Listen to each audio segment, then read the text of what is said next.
He stands as one of the most recognizable faces on the planet. Over 150 films, an Academy Award, 7 languages spoken. But behind that global stardom lies a story not glamorous but devastating. A childhood, music sold for $26. 10 years of brutal music training. A skull fractured. Bone piercing his brain. A son imprisoned for drugs. A daughter homeless, sleeping under bridges. And now at 71, the ghosts of his failures haunt him louder than applause ever could. If Jackie Chan has ever made you laugh or left, music, You Breathless, hit like his tribute to a man who paid for your entertainment. Music with blood and broken bones. It is heartbreaking when the beginning of a legend is marked not by privilege, music, but by desperation so severe that parents consider selling their own child. Chong Kong. Music, Sang was born April 7th, 1954 in Hong Kong, to refugee parents from the Chinese Civil War. His father Charles worked as a cook. His mother Li as a housekeeper for the French ambassador. They lived in the servants' quarters, cramped and poor, a world away from the opulence just beyond their door. The boy weighed 12 pounds at birth, his mother requiring music surgery to deliver him. The hospital bill was more than they had. They were so desperate, they nearly sold their newborn to the doctor for $26 to pay for the delivery. Poverty was merciless. The smell of other people's food wafting through their room while they ate scraps. The sound of the ambassador's children laughing in the gardens, music, while Kong On played alone in shadows. Unseen. The feeling of being invisible in a house full of people who looked right through you as if you did not exist. Music, his parents nicknamed him Pow Pow, meaning cannonball, because music, he was so energetic, bursting with life that could not be contained. Music, he struggled with dyslexia in an era that did not recognize or care about such challenges. Teachers saw only a disruptive child who could not sit still, could not read, could not conform to their rigid expectations. Then came the wound that never healed. When Kong was 7 years old, his parents prepared to leave for Australia to work. They could not afford to bring him along. Instead, they enrolled him at the China Drama Academy, a Peking Opera school run by the stern master Yu Jim Yuan. The contract they signed was for 10 full years. It granted Master Yu the right to house, feed, and train the boy. It also granted him the right to administer corporal punishment, even to the point of death, without any legal consequence. When his father asked how long he wanted to stay, the boy, not understanding what he was agreeing to, said forever. He did not know he had just signed away his childhood. Training began at 5 in the morning and lasted until 11 at night. 6 hours of sleep if they were lucky. The rest was pain, discipline, and relentless drilling. They slept on thin mats on carpets encrusted with sweat, blood, and filth from years of young bodies pushed beyond their limits. When they misbehaved, they were beaten with bamboo canes that left welts and bruises. When they fell ill, they were told to push through the sickness and keep practicing. Food was minimal, bowls of rice and vegetables, just enough to keep their bodies from collapsing, but never enough to satisfy the hunger gnawing at their bellies. Master Yu picked holes in everything they did. Wrong execution, punishment. Wrong style, punishment. Wrong energy, punishment. Wrong attitude, punishment. Every failure was met with the sting of bamboo. Or worse, Kong, renamed Yuan Lo by the school tradition, endured it all with a determination that ate his classmates. They called him Double Boy because he trained twice as hard as anyone else. Master Yu had essentially adopted him at his parents' request, which meant every failure was a double embarrassment, a personal shame. When others made mistakes, Kong was punished twice as hard to set an example. He would later admit, "I lived in hell for 10 years. Every day was suffering, but those years made me who I am. They forged something unbreakable inside me." Those words became scripture. From that day forward, he pushed beyond human limits. The Academy forged friendships with Sammo Hung and Yuan Bao. They became the 7 Little Fortunes. Performing at amusement parks. Audiences clapped. Boys bled. Master Yu collected their earnings. It is haunting to think how wide the gap was between dream and reality. When Kong Sang left the academy at 17 in 1971, his father picked him up. The boy shouted, "I am free." But freedom brought new challenges. Peking Opera was dying. His skills were obsolete.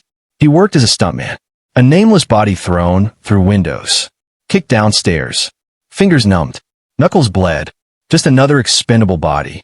Work dried up. He moved to Australia, did construction. A sea worker named Jack gave him the nickname that stuck. But the dream did not die.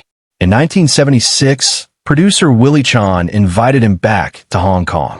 He appeared in films trying to fill Bruce Lee's void, but audiences did not want another Bruce Lee. Jaycee was hurt me, miserably forced to rethink everything. He decided he did not want to become the next Bruce Lee. He wanted to be the first Jackie Chan. He recalled Chaplin and Canton. What if I take comedy and apply it to martial arts? What if I show the fear, the pain?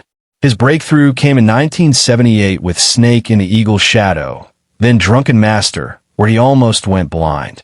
The films were wildly successful in Asia. "I Was Born Tonight," he whispered through sobs after the premiere.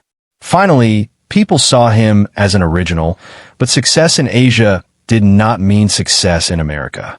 In the early 80s, he tried Hollywood with The Big Brawl and The Protector. Both failed. American directors did not understand his style that he returned to Hong Kong, defeated, but not broken. For years, days blurred into nights. He worked relentlessly on films like Project A and Police Story.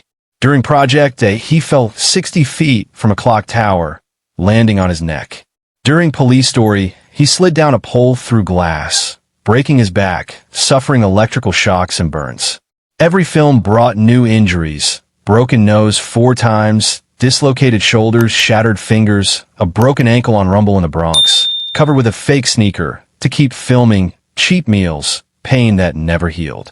In 1995, he received the MTV Lifetime Achievement Award from Quentin Tarantino. In 96, Rumble in the Bronx became a cult hit in America. Then Rush Hour in 98 with Chris Tucker. Suddenly, America understood. The film grossed hundreds of millions. Jackie Chan was a global phenomenon. Had I missed that moment, the story might have ended in silence. He later reflected, "Success brought wealth and fame beyond imagination." Shanghai Noon, Rush Hour 2. Kung Fu Panda. He became the highest paid actor in Asia. Yet the price was steep, his body staggered, his mind teetered, and his family crumbled under his absence and mistakes. It is often said that fame reveals character. For Jackie Chan, fame revealed failures he could never outrun. In 1982, he married Taiwanese actress Joan Lin in a secret ceremony. That year, their son Jaycee was born, but Jackie was rarely home. He admitted, "I was not a good husband or father. I did my duty, but I was absent." His friends whispered poison. They told him Joan was only with him for money. Instead of trusting his wife, he believed them. He restricted her access to his finances. He set up his will to ensure she would get nothing if they divorced. He treated the woman who gave up her career for him like a stranger. In 1999, news broke like a bomb. Jackie had an affair with Elaine NGL, a former Miss Asia winner. She was pregnant. The media frenzy was relentless. Jackie thought they would divorce. He thought he had destroyed everything. But Joan surprised him. When he called her, she was calm. She said, "You do not need to explain. I do not want you to hurt her, and I do not want her to hurt us. If you need me to stand by your side, I will. I know you must be feeling awful now. Do not worry about me. I am fine." He stood there holding the phone, tears streaming. He thought, "You're a real bastard. All these years you close yourself off from her, and she is completely open with you." The next day, he changed his will to leave everything to Joan. He would later write, "She is a strong woman, stronger than I am in so many ways, but respect did not erase the damage he had done." The affair produced a daughter, Etta Ng Chok Lam, born January 18, 1999. Jackie cut off all contact with Elaine when he learned of the pregnancy. He never acknowledged Etta publicly. He never sent money or support. He never visited, never called, never once reached out to see the child he had brought into the world. She grew up without a father, knowing only that the world-famous Jackie Chan was her biological parent, but wanted absolutely nothing to do with her existence. In 2015, a 15-year-old Etta told a reporter with the pain of a lifetime of rejection in her voice, "He is not my dad. I have no feelings for him. He is my biological father, but he is not in my life. He never existed in my life." Etta and her mother struggled in grinding poverty, while Jaycee lived in mansions and drove luxury cars. Elaine faced financial hardship and public scrutiny, raising a child alone in the shadow of a man worth hundreds of millions who refused to help. Etta suffered relentless bullying at school for being the unacknowledged daughter of a celebrity. The child, he denied she faced abuse at home, reportedly enduring harsh physical punishment and emotional isolation from a mother overwhelmed and bitter about being abandoned. As a teenager, Etta began to rebel against the pain. She called the police on her mother twice. Desperate for someone to intervene, she resorted to self-harm, cutting her wrists, trying to make the emotional pain visible. In 2018, she came out as a lesbian and married Andy Autumn, seeking love and acceptance she had never known. When they moved to Hong Kong, hoping for family support, Elaine bailed them out of jail after they defaulted on rent. But when Andy refused to find work, Elaine finally reached her limit and kicked them both out of her home.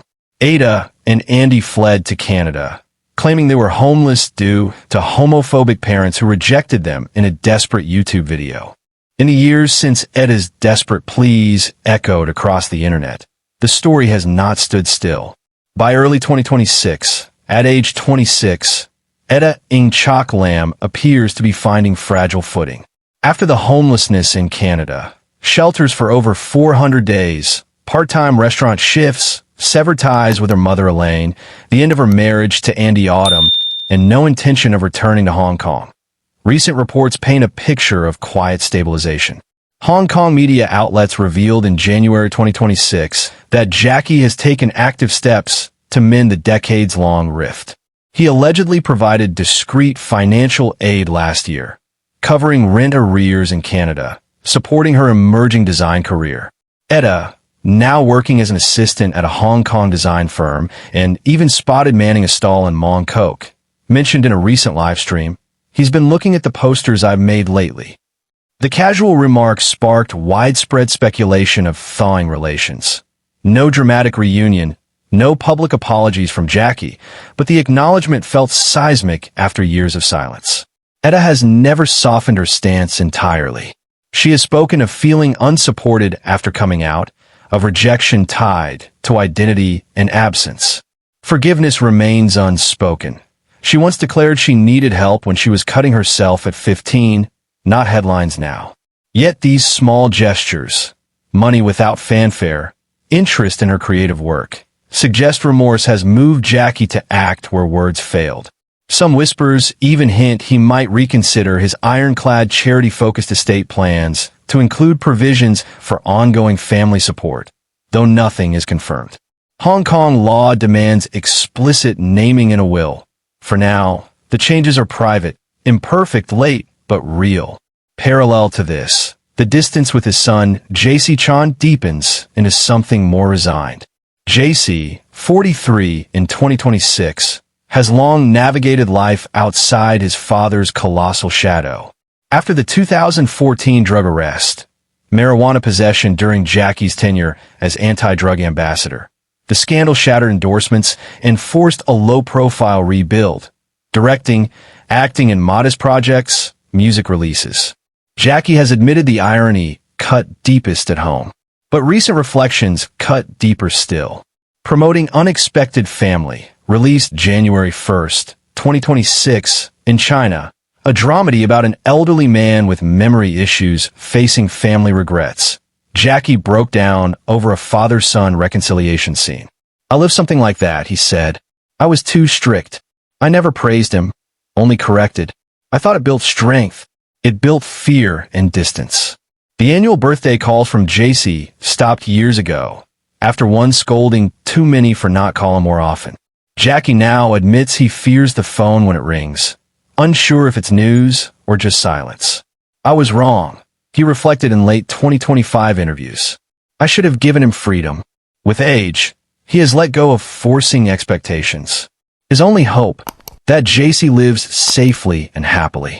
Jaycee, in turn, speaks little of his father publicly, focusing on carving an identity beyond Jackie Chan's son. The rift endures, softened perhaps by mutual acceptance of separate paths, but the warmth Jackie craves remains elusive. At 71, turning 72 in April 2026, Jackie pushes forward despite a body protesting every step. Chronic pain from a 1986 Armour of God skull fracture, permanent hearing loss, bone depression, joins a lifetime of breaks. Nose 4 times, ankle, pelvis, spine. He addressed health rumors head-on, insisting gray hair and beard were for roles, not decline. Yet he transitions, fewer death-defying stunts, more introspective dramas. Unexpected Family showcased him as a forgetful landlord grappling with legacy. International buyers eyed it at Berlinale 2026. He vows to keep entertaining as long as my body allows, channeling energy into his charitable foundation, Schools in Rural China, Disaster Aid. Joan Lin remains his anchor, enduring, graceful, the one who forgave when others would not. Their quiet understanding offers Jackie his closest peace amid the paradoxes. Jackie Chan's saga endures as tragedy wrapped in triumph. He built laughter from pain, fortune from falls, yet family bonds frayed under absence and choices. The boy nearly sold for $26 conquered the world, but cannot buy back lost years. In 2026, small lights flicker. Etta's designs noticed, Jaycee's independence respected, a wife's unwavering grace, but ghosts linger.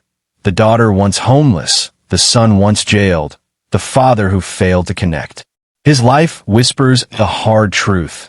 Applause encircles the globe in seconds. Healing crawls. Redemption arrives not in grand gestures, but in quiet efforts, however delayed. He keeps trying, not for absolution, but because some regrets demand pursuit before the final curtain. If this chapter stirs you, pause. Reach for those you love. Mend what time still allows. For even icons end haunted, unless they chase the light, one imperfect step at a time.